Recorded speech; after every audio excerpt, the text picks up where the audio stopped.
Program hour number 2, 7 minutes now after 1 o'clock on what is becoming a cloudy Tuesday afternoon. The sun was out earlier, but that's our lot this spring. We don't seem to be able to hang on to that sun for very long. But in any event, as I promoted, Alan Waters is with us in the studio right now. And Alan Waters is a Democrat who is seeking the nomination to run against Ed Markey. That's right.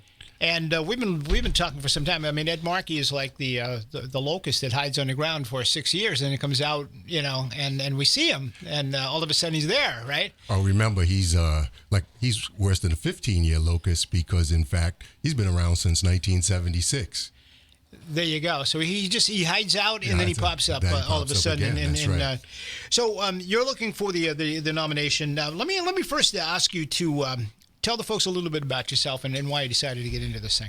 Well, excellent. I'm Alan Waters, 63 years old, resident of Mashpee, been on Cape Cod for about 14 years, Providence native, born and raised, went to high school there, went to University of Rhode Island, grew up in a policeman's family. My father was a Providence patrolman on motorcycle.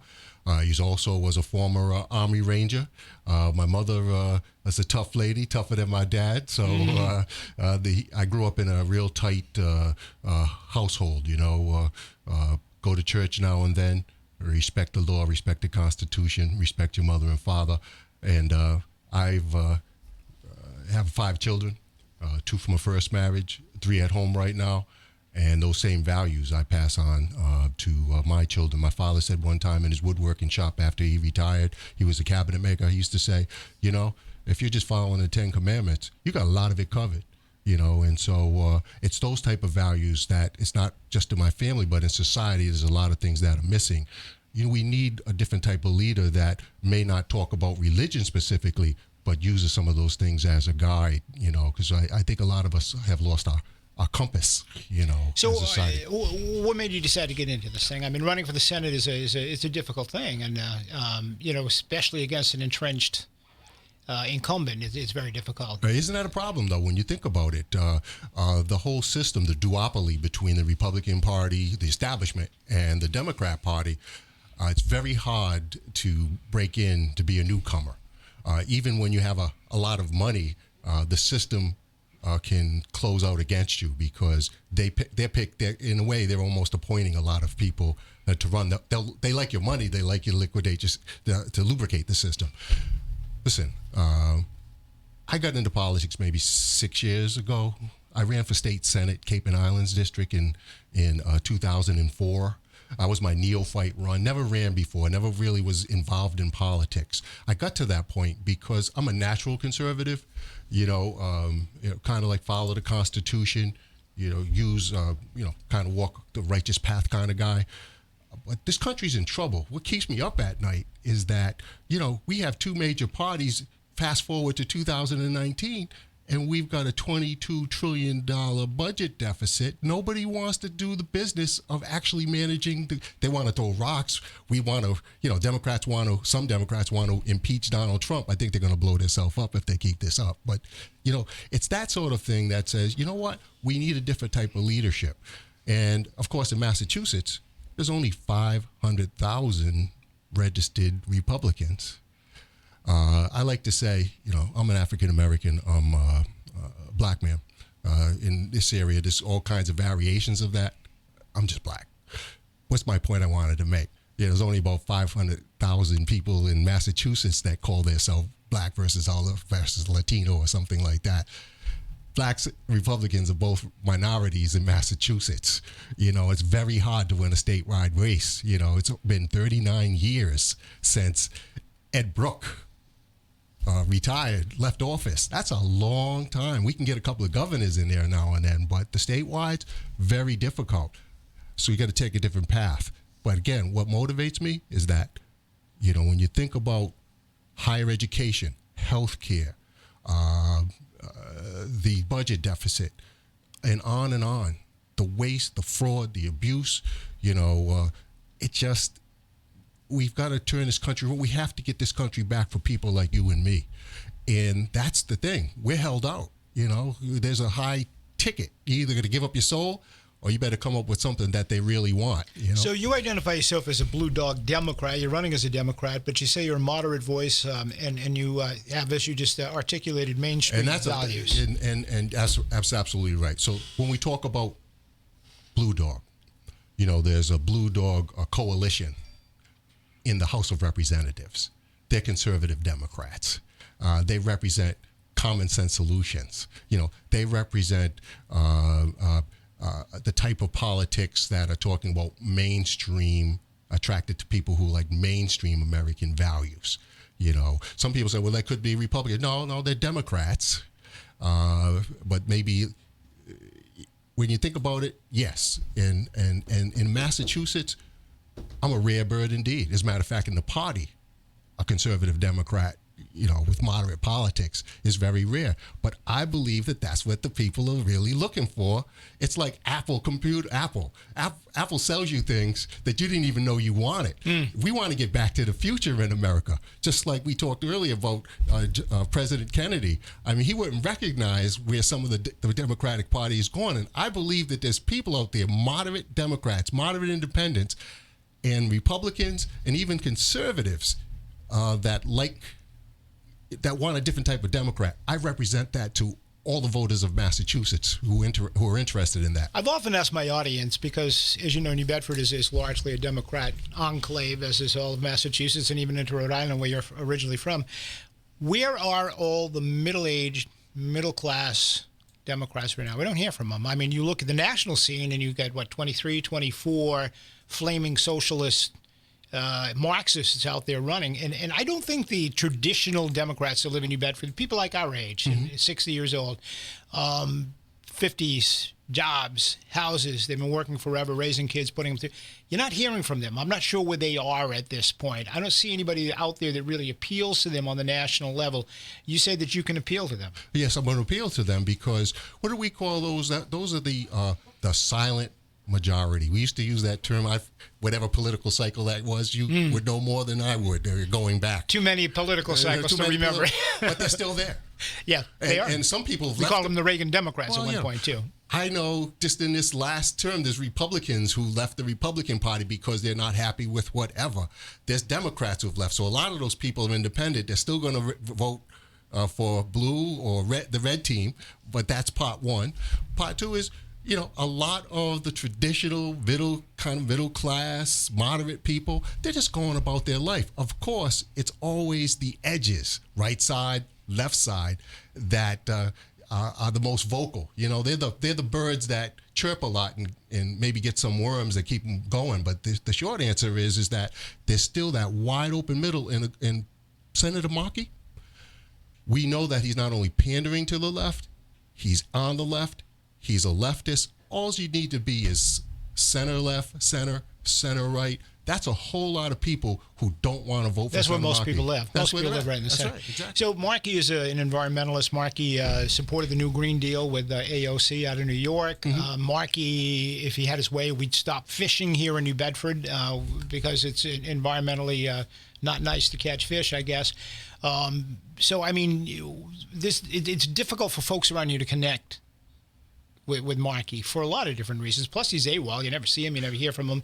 And he seems to be extremely, fossil fuels. He's against fossil fuels. He's against, so, I mean, he just doesn't seem to be in lockstep with a lot of the folks around here. And he can't work with the current administration. And I think nor can Liz Warren. And you can go, as we know, Cape Cod has a lot of people moderate to conservative there, all along the South Coast. And it's just these pockets of leftists in the bigger cities that kind of, get the attention. Maybe they have the population and whatever. But it's time to take that back from them. Going left is like going off the cliff. It's not going to work. It's not going to work. Socialism, that's not going to work in America. We're born and bred on individuals, not collectivism. That's in our DNA. To have we believe in individuals. We believe in personal responsibility. We have to get that back because we've had 100 years of communism in this world. and we've had 100 million people have died over it. It's not going to change. Either that or it's going to ruin the economy. So it's free enterprise that is the best answer to increasing the lives of the poor and continue to grow this country. If you look at a chart of the Dow Jones Industrial Average, S&P 500 over the last 100 years, that's a steep positive slope.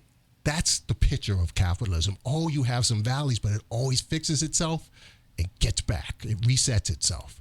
Socialism, we just have the dead Soviet Union. And the only way that it works is you have to have, you have to use violence against the people. That's not what America is about. It's not going to work. But we got to grab it from these people. And you need new voices in the Democratic Party, because really it's the left side of the Democratic Party that's leading this. And so I run because I'm your neighbor. I'm that person around the corner. I'm that guy cutting his own grass. I'm that person that has to step up and say, you know what? Somebody has to speak for the rest of us. It's not going to be Elizabeth Warren. If she ever was middle class, back before she moved up.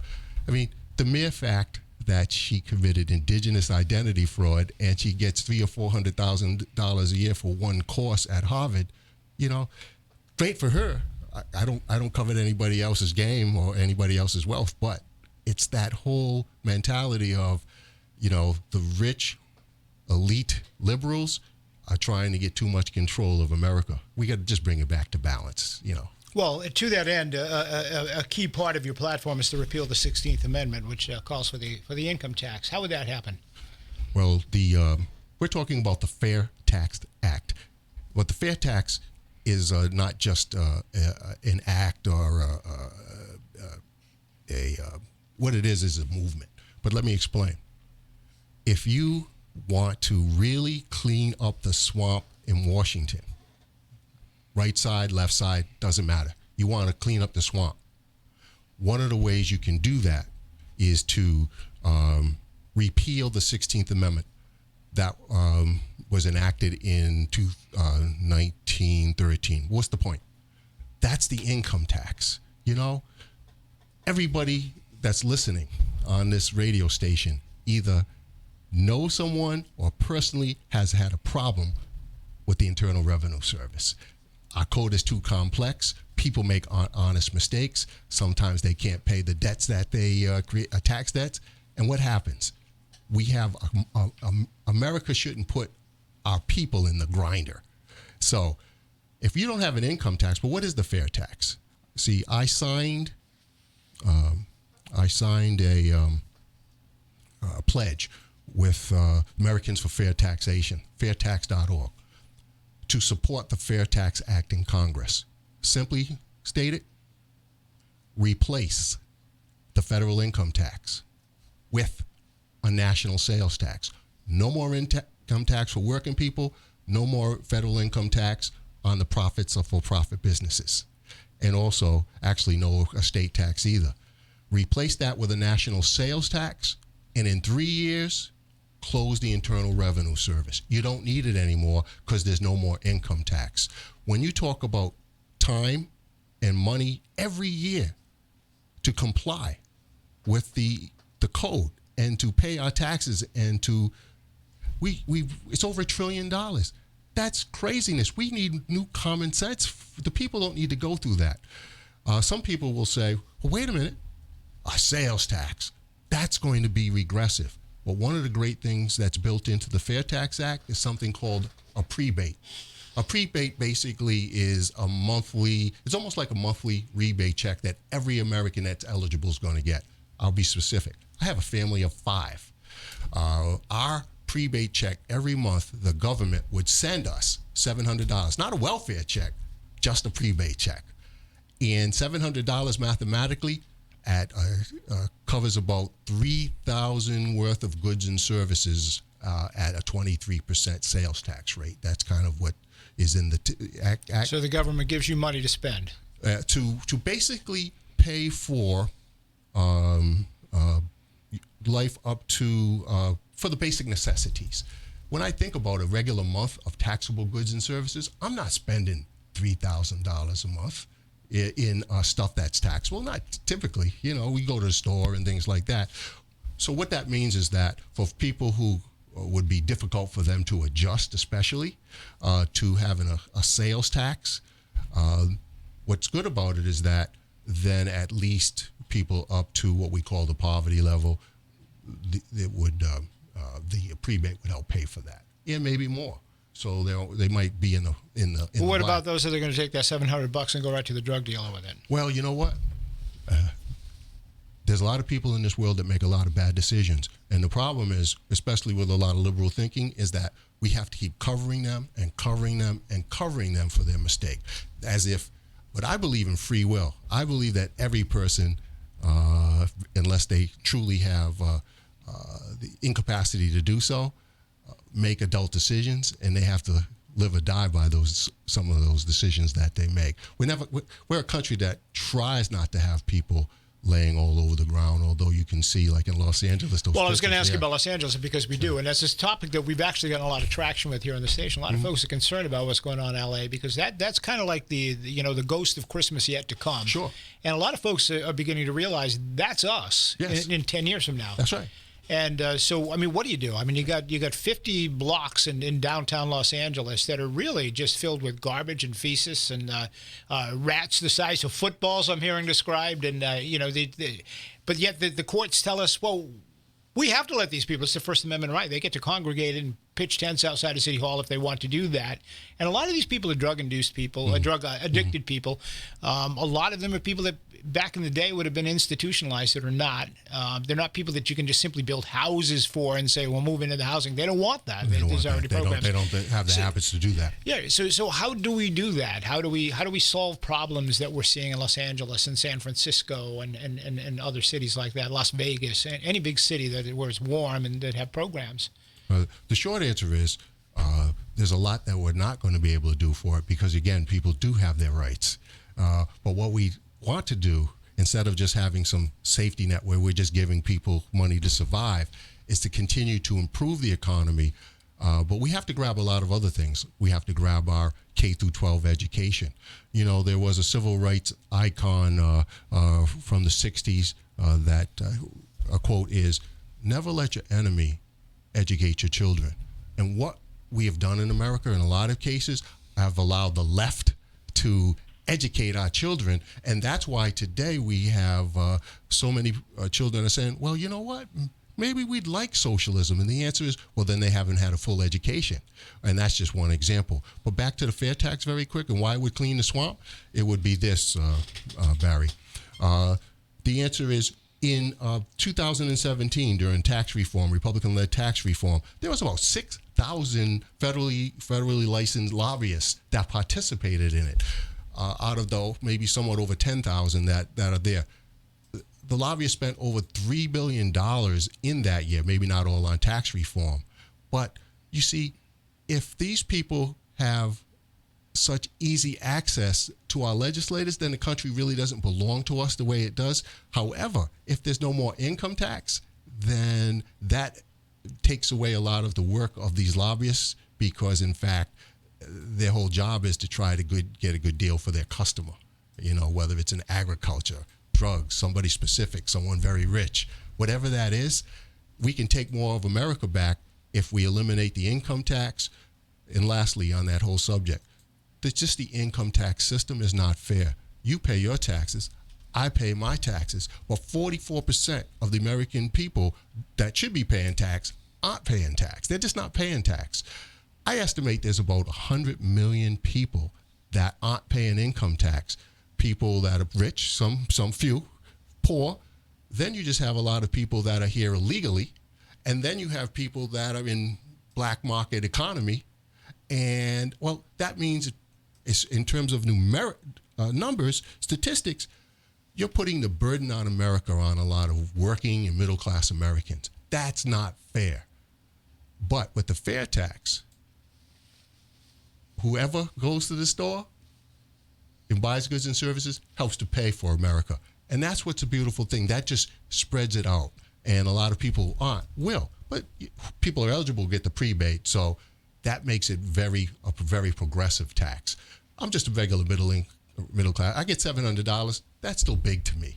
Well, if you're making 250,000, it's not crumbs. It's not crumbs. It's not crumbs. And then if I'm going to think about buying a TV or car, I'm going to be thinking about it. Other folks that may have the money, they'll buy bigger ticket items. They're going to be paying that sales tax. So in a way, it's a very progressive tax because of the prebate. So yes, I think if we're going to change America, we have to change in a lot of ways. But one way is to change the tax code. All right, let me take a break here. We've got Alan Waters with us. He's a candidate for U.S. Senate. He's a Blue Dog Democrat, and he's challenging Ed Markey in next year's election. And we're going to talk more to him and open the lines at 508-996-0500. Quick break. We'll be right back after this.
All right, welcome back. Alan Waters is with us. He's a Blue Dog Democrat candidate. Blue Dog, I like that. That's right. I like that. There's the Blue Dog Coalition, right? There you go. So he's running against Ed Markey. Going to challenge Ed Markey. You challenged him to a debate yet at this point, or? No. It's too early in the race. Yeah.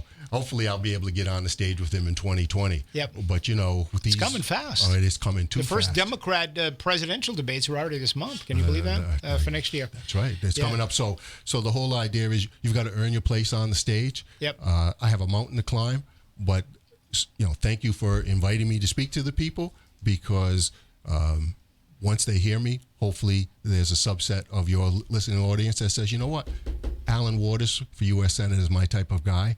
I'd like to volunteer. I'd like to send him a donation. I'd like to at least get on a list if he, starts to really pick up and his campaign's taking off. A lot of people don't like to be at the beginning, right? You're pushing the car out the garage, but once it's riding down the road, they like to jump in and get a ride with you. Absolutely. So that's great. Let's talk about a few of the things that are going on these days, the things that we talk about here all the time. The immigration issue has an awful lot of people concerned around here. The border, is there a crisis at the border? Of course there's a crisis. No. It's statistical. Mexico and the United States agree. There's just too many people, uncontrollable, even for our government, to be able to control the flow of people over our border. Our system's not in place to do that, and there's a lot of reasons why that happens. But let me specifically talk to you about Alan Waters for U.S. Senate, how I feel about immigration. I support legal immigration. Illegal immigration, illegal aliens, they're breaking the rules, they're breaking the laws. Part of what the government is supposed to do for the American people is to protect us. And immigration protects us because that's a filter. We get to say who can come into our country and who has to stay out of our country. And when you just have waves of people, not just crossing borders, we still have waves of people walking away from their visas. There's a northern border too. I think you pretty much can sneak over the border in Canada. And are you telling me that there's nobody that comes into the port of New Bedford that wasn't on that ship when it left? There's a lot of stuff going on out there. However, there's bad people in every population. So if you get 1,000 illegal immigrants and you get one bad person can do a lot of things, whether it's selling fentanyl on the streets of Lawrence, or a variety of other things. Plus, we're at war. We are the West. There are people out there that are against the West, I'm pro-Israel, by the way, speaking about that. When you look at a picture of the Middle East, you see this little picture. Israel's like the size of New Jersey to the rest of America. And they're really our only ally.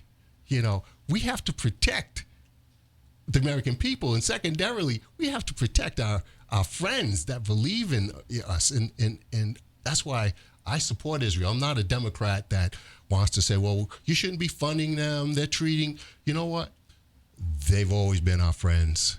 We can argue about how they're doing things, but we need them. And we need to be able to save the West. But back to the immigration and how that I was trying to speak about that. Listen, I grew up my mother is still alive. And she said, you didn't know how poor we were. My father was a policeman, but that was before the policeman made a lot of money, So they faked it very well.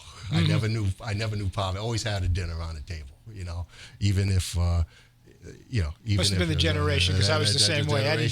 Even though we lived in the housing projects, I had no idea that we were poor. Right. I thought we were rich. But again, I'm a black man. And every population, by the way, there's a lot of conservatives that don't like to talk about race, but we've had identity politics in this country for so long. You just can't say, stop. If we're going to bring people back from the left, at least to the middle, you got to put them breadcrumbs out there.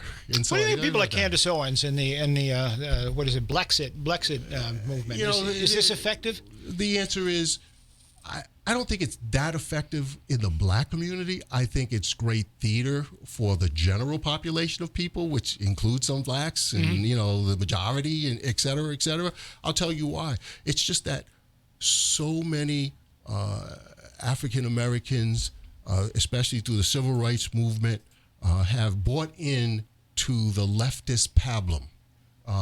It's the elite. But that's the core of our message, right? The core of our message is, look, you've been sold a bill of goods for 60 years. That's my message as well. And black fathers, get home and raise your families, right? That's right.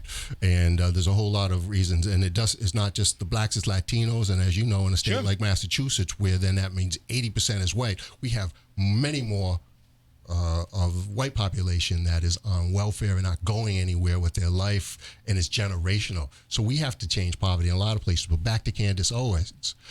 Some of her message is so strong, just like going out for a date. Sometimes you got to sweet talk to people, and you just can't shove it down the throat and say they're wrong. Well, Bill wrong, Cosby had the same message. Right. And a lot of people rejected him, and in the black community because it was just a little too strong for them at that time. But there still is that problem, I believe, in a subset of the black community, is that they have bought in to the leftist mantra. 90% of blacks actually vote Democrat in every national election, right? Or somewhere around there. And they have. And But at what point does the light go on? It went over your head, right? I think the light goes on when it's gone on in my head, is because I've worked in financial services, so you kind of understand how a little bit, we're talking about economics 101 and how the big picture kind of works in terms of where the growth is going to go. Well, the short answer is I believe that there is a pretty wide subset of people that consider themselves black or African American that are not happy with the liberal situation with the Democrats. However, they don't have a home to go to because the Republicans never gave them that the warm and fuzzies. The warm and fuzzies, you know. Absolutely. Conservatives, I don't think they're racist or hateful or everybody. I didn't even want to say the R word because that takes away from the message. The message is there's always going to be some people that are just hateful, but a lot of people say, well, I got mine, you get yours. That's what America's all about. And some people do need a little hand up, not a handout, a hand up. And so that's the other reason why I think I can beat Senator Markey. It's because I can talk to the blacks and the Latinos and let them know, no, I understand what you're thinking about. I understand that we have put too much, we have voted the elite white liberals. We have for 90% of our vote for decades now, but we're still at the bottom of the socioeconomic ladder. Absolutely, yeah. Being bypassed by Hispanics and everybody else that comes up along. Yeah, they've gone on to energy. They've gone on to alternative lifestyles, and they still left a lot of blacks and Latinos who were born here and are supposed to be here. They left us behind. If we're going to vote you first, we don't want you to get to us last. We want to be first.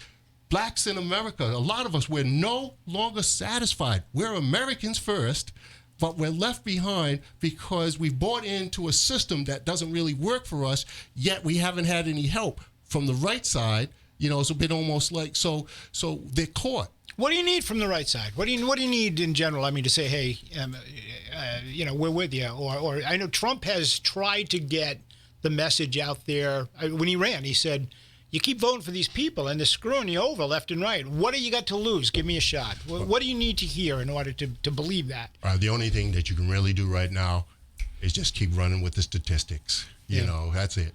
Lowest unemployment, and that's all. Keep that up. Of course, the left is doing everything they can to demonize Trump. Yeah.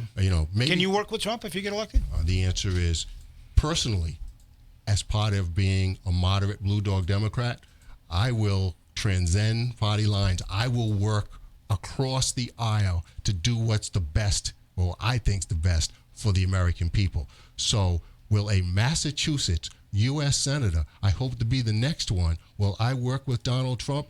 If he's reelected, the answer is, of course I will. My job is to help the United States of America and bring home the bacon for the people of Massachusetts. I want to make sure that we get our fair share of whatever a senator can do. And so, Elizabeth Warren was at war with Donald Trump on day one. Still that's is. That's not their I don't job. think that Warren or Markey have even met with him yet, 2.5 years into his administration. How does that help Massachusetts? Even if I didn't like the man personally, I would go in and do my job for the people of Massachusetts. They're not doing their job. All right, let me take a break. We'll come back. Alan Waters is with us. He's a candidate for U.S. Senate and looking to get that Democrat nomination away from Ed Markey. And next year is, I can't believe next year is already election year for Ed Markey. So we'll be back with more. 508-996-0500. Give us a call. We'll chat with you right after this.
All right, welcome back. And we have Alan Waters with us, a U.S. Senate candidate here in Massachusetts, and with us until the top of the hour. Talk a little bit about the immigration situation, and I didn't get to ask you, though, about the border wall. Do you support a border wall? The answer is, if not a full border wall, in places. I mean, there's just some things where, there's people who have land that really don't want fences there. But there's some other ways that we can reduce the crisis at the border. Maybe not this year, but one of the reasons why a lot of people are crossing over is because of America's lust for illegal drugs. That's, I take a libertarian point of view. When you think about, we've spent $1 trillion, Barry, on the war on drugs. And you know that you can get whatever you want, whenever you want, maybe with a slight delay, in New Bedford. Oh, yeah, absolutely. Absolutely. And so that's failure. Because if you can't control the demand, then you're never going to stop the supply. So we're going to have to take a different view at this, but it has to be common sense.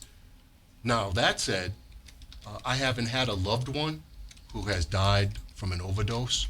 I haven't had I've had maybe some loved ones who smoke too much pot, but I haven't had anybody that's had an addiction crisis that's really close to me. And so therefore, if I haven't experienced then sometimes I might sound that, well, you really don't know how it feels. But the small answer is, I still believe that if you're an adult, you have free will to do what you want with your body, even if it's going to hurt you, even if it's going to destroy you. And it's only so much the 90% of us who don't take illegal drugs can do with the other 10%. But what it's doing is it's just driving our country bankrupt. And here's one thing about illegal drugs that I'd like to say. You see, in the illegal drug game, everybody makes money. The bad guys and the good guys. The good guys are our law enforcement, the court system, our jailers, our sheriff. When you think about it, everybody who gets thrown into jail for whatever, but especially for illegal drugs, some of these people are very bad and very violent. But what I wanted to say is, it just continues to feed the system. I mean, if someone's in jail in Massachusetts, what's that? A $50,000 a year bill? Well, the illegal drug industry has become it's a cottage industry, and it does make a lot of money for people. Do you think anybody really wants to stop it? But the answer is maybe not. But I do. But how can you stop it? Not with a lawman saying we're going to stay strong because they failed. They failed at it. Let's call it like it is. We've got to change the game. But what did that have to do with illegal immigration, Barry? The answer is our lust for drugs in America that are illegal have destabilized nations. It's created great criminal enterprises inside and outside of America. And in order to have people have a better life back home forever they're trying to escape, we may have to change prohibition. And so those are some of the things that I really think that creates that problem. We had an interesting statistic out of, honestly, I don't remember where this came from yesterday, but only 11 individuals have been charged over the last year with hiring illegal immigrants. No companies at all. Now, that's another thing that attracts a lot of folks here. They can come across the border, get a job. Yes. And we have listeners right now. Larry, the landscaper, is going to call in later on. He's out there competing, trying to do things right above board. I've met contractors. Okay. Recently, like in the last 6 months. No, this year. I've met a contractor who would take over houses or properties that may have been foreclosed on, for now called commercial properties, whatever that is. And he said slowly his businesses erode because he would not hire illegals. But you know what? Just back to the construction industry and its various phases of construction and the people who are cheating. When I look at those pickup trucks, some of them speak Americana. But some of those trucks out there, those owners and small contractors and large contractors that are cheating the system, some of the most American ideas of working with your hands and building things and creating things, they're doing things illegally. And that's not fair to the competition, and that's not fair to the American people. And so we have to deal with that also, yes. Only 11 arrests in the course of a year But of individuals. but you know that's the participation rate's a lot higher. Yeah. You know, and so I'm not against people, but as in illegal aliens, but you got to follow the rules. You got to come here the right way. You know, and if you're here, we've got to find a pathway forward. Merit based? Maybe so. You know, it's a conversation. It's a conversation that you got to have across the aisle. Some conservatives are going to have to let go that we're going to be able to send all these people back. You know, if you left your house in Providence to move to Cape Cod, in 6 months it's not even home anymore. In some cases, it's hard to move back. Right. You know, what are we going to do? Because there's multiple reasons why a lot of people flooded, but it is because jobs. Well, we have people in the city who have been here 30 years or more that have right. businesses that have raised their kids through right. the schools. I send a bus around, the Magic School Bus, and round everybody out. Well, we also, going forward, we also have to have a going forward policy, and we have to have the Democrats and Republicans have to work together to come up with some better strategies for immigration policy going forward. But should we raise the fines on business people who are using illegal aliens? Yeah, how else are we going to do it? You know, I'm going to wrap it up for this hour, but I want to issue you an invitation to come back as often as you can, because I think you bring a lot to the table that we're not used to hearing, and I think that's great. Excellent. I'd love to come back, and I look forward to that invitation. So, Alan Waters for U.S. Senate, watersforsenate.com, and also you can see me on Facebook, Alan Waters for Senate. Please join, please donate. Thank you.